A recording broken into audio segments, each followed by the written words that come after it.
Yo, what's up, Lin Squad? Kembali lagi di channel Rudy Wepa. Di video Draw Story kali ini, aku akan bercerita tentang teori seram di balik boneka kisi-misi dari game Poppy Playtime. Tapi sebelum aku mulai ceritanya, buat kalian yang belum subscribe di channel ini, kalian bisa langsung tekan tombol subscribe-nya sekarang juga nih, supaya kalian selalu mendapatkan notifikasi setiap kali aku mengupload video-video baru. Nah, kalau udah, kita bisa mulai ceritanya. Beberapa waktu belakangan ini sedang ramai sekali YouTuber gaming yang memainkan sebuah game horor misteri yang bertemakan boneka hidup. Game ini tidak lain adalah Poppy Playtime. Salah satu karakter yang paling banyak diperbincangkan pada game ini adalah boneka Hagiwagi. Namun ternyata ada satu karakter lagi yang akan muncul selain Hagiwagi. Boneka ini bernama Kisi-misi. Karena season kedua masih belum keluar, jadi banyak yang membuat teori-teori seram tentang karakter baru ini. Nah, penasaran bagaimana kisahnya? Simak terus video ini sampai habis. Untuk kalian yang belum memainkan game ini, mungkin saya akan jelaskan dulu mengenai alur cerita gamenya. Nah, jadi ceritanya pada saat itu di sebuah kota, terdapat sebuah perusahaan mainan terbesar di dunia yang bernama Playtime Co. Perusahaan ini sangat sukses karena telah memasarkan banyak mainan dalam bentuk karakter yang berbeda-beda. Dan kualitasnya pun tidak perlu diragukan lagi. Bahkan perusahaan ini banyak menciptakan teknologi terbaru untuk meningkatkan kualitas produksi mainan mereka. Nah, perusahaan ini didirikan oleh seorang pria jenius bernama Elliot Ludwig yang pada saat itu sedang melakukan promosi besar-besaran untuk produk terbaru mereka, yang tidak lain adalah boneka Poppy. Mainan ini diklaim memiliki kecerdasan yang mampu berbicara dan berinteraksi dengan anak-anak. Dengan desain boneka yang lucu, membuat boneka Poppy menjadi salah satu mainan yang paling ditunggu-tunggu pada masa itu. Namun sayangnya sebelum boneka itu dirilis, secara mendadak terjadi sebuah fenomena misterius di pabrik Playtime Co. yang membuat mainan itu gagal dipasarkan. Tidak hanya gagal memasarkan boneka Poppy, perusahaan tersebut bahkan sudah tidak beroperasi lagi. Jadi ceritanya pada suatu hari, secara mendadak karyawan di perusahaan itu dikabarkan menghilang tanpa jejak, hingga akhirnya Playtime Co dibiarkan terbengkalai begitu saja. Nah, 10 tahun pun telah berlalu. Sebagai pemain, kita akan berperan sebagai mantan karyawan Playtime Co yang berhasil keluar dari pabrik tersebut sebelum fenomena hilangnya para pekerja. Saat itu orang ini menerima sebuah surat bersimbol bunga. Simbol bunga di surat itu merupakan Poppy, yang mana namanya sama persis dengan boneka Playtime Co.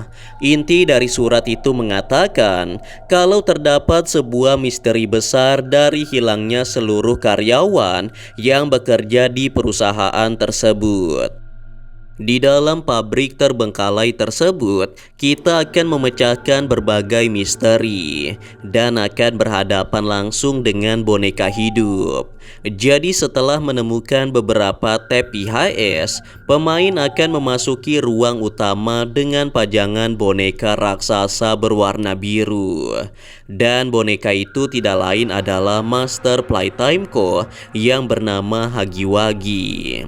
Sebuah mainan yang diciptakan untuk memelukmu selamanya. Boneka ini merupakan mainan yang paling laris di Playtimeco, yang secara mengejutkan menjadi hidup di dalam game ini. Namun tidak hanya Hagiwagi saja monster yang hidup di dalam pabrik tersebut, karena ada monster versi wanita juga yang bernama Kisimisi. Boneka ini memiliki bentuk yang mirip dengan Hagiwagi, namun bedanya boneka ini berwarna merah muda. Sebuah mainan bergender perempuan yang akan menciummu sampai mati. Konon kabarnya karakter ini akan muncul pada chapter kedua nanti. Jadi kita tunggu saja waktu perilisannya nanti. Banyak dari kalian yang request untuk membuat cerita tentang Kisimisi. Namun karena belum ada penjelasan resminya, mungkin saya hanya akan memberikan teori saja mengenai asal-usul munculnya boneka Kisimisi. Jadi menurut teori yang beredar, banyak yang mengatakan kalau sebenarnya boneka Hagiwagi merupakan hasil eksperimen yang menggunakan tubuh manusia sebagai bahan eksperimennya. Hal inilah yang menyebabkan semua boneka di sana akan mengeluarkan darah jika tubuh mereka hancur, termasuk boneka Hagiwagi juga. Hal ini semakin diperkuat dengan ditemukannya tab ke-6 yang berisikan informasi mengenai kepala ilmuwan yang membahas eksperimen yang mereka lakukan di dalam pabrik mainan tersebut. Dan kemungkinan besar Kisimisi juga merupakan hasil dari eksperimen tersebut. Kemudian untuk teori yang kedua, yaitu Kisimisi bukan hasil eksperimen dari para ilmuwan pada 10 tahun yang lalu, melainkan hasil eksperimen dari Hagiwagi sendiri. Jadi setelah berubah menjadi monster, boneka Hagiwagi menjadi tidak terkendali dan kemudian menghabisi semua orang yang ada di dalam pabrik tersebut, hingga pada akhirnya dia merasa kesepian dan membutuhkan seorang teman. Oleh karena itu Hagiwagi kemudian menculik seorang wanita dan kemudian dia masukkan ke dalam mesin pembuatan mainan. Boneka Hagiwagi juga memasukkan boneka bernama Kisimisi ke dalam alat pembuat mainan tersebut. Dan kemudian dia memindahkan jiwa wanita itu ke dalam tubuh Kisimisi. Dan pada akhirnya terciptalah monster boneka Kisimisi yang mirip dengan boneka Hagiwagi. Pada akhir cerita Poppy Playtime pertama, kita akhirnya berhasil menemukan boneka Poppy. Boneka itu ternyata hidup dan mengatakan, "Kamu telah menemukanku." Jadi kemungkinan pada chapter kedua nanti, pemain akan berhadapan dengan boneka Poppy, boneka Hagiwagi, dan juga boneka Kisimisi.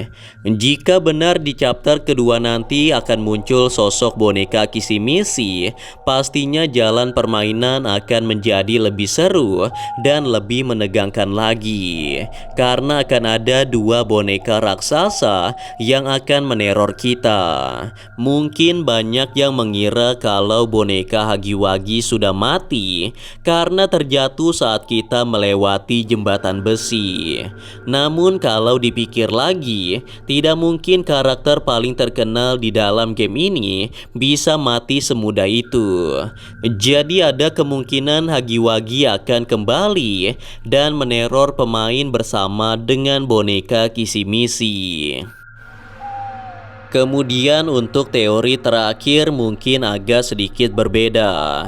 Jadi saat boneka Hagiwagi berhasil menciptakan boneka Kisimisi, mereka berdua ternyata tidak berteman, namun saling bermusuhan satu sama lain. Jadi saat mereka baru saja diciptakan, mereka ternyata bertarung di dalam pabrik terbengkalai tersebut. Dan pada akhir pertarungan akhirnya boneka Hagiwagi lah yang menjadi pemenangnya. Oleh karena itu pada chapter pertama Poppy Playtime kita tidak bertemu dengan boneka Kisimisi karena kemungkinan dia sudah dibunuh oleh boneka Hagiwagi pada 10 tahun yang lalu. Atau mungkin saja boneka Kisimisi masih hidup namun dia dikurung di suatu tempat dan dia akan muncul pada chapter kedua nanti. Namun sekali lagi semua ini hanyalah teori yang beredar karena season keduanya akan dirilis pada awal tahun 2022 nanti.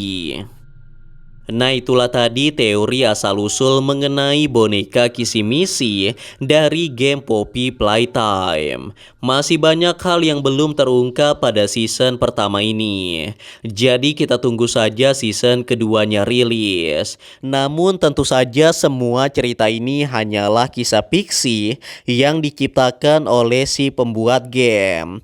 Dan seperti biasa percaya atau tidak, itu tergantung pada diri kalian masing-masing. Karena video ini hanya bertujuan untuk hiburan semata dan untuk menambah wawasan kita semua tentang cerita-cerita menyeramkan yang ada di seluruh dunia.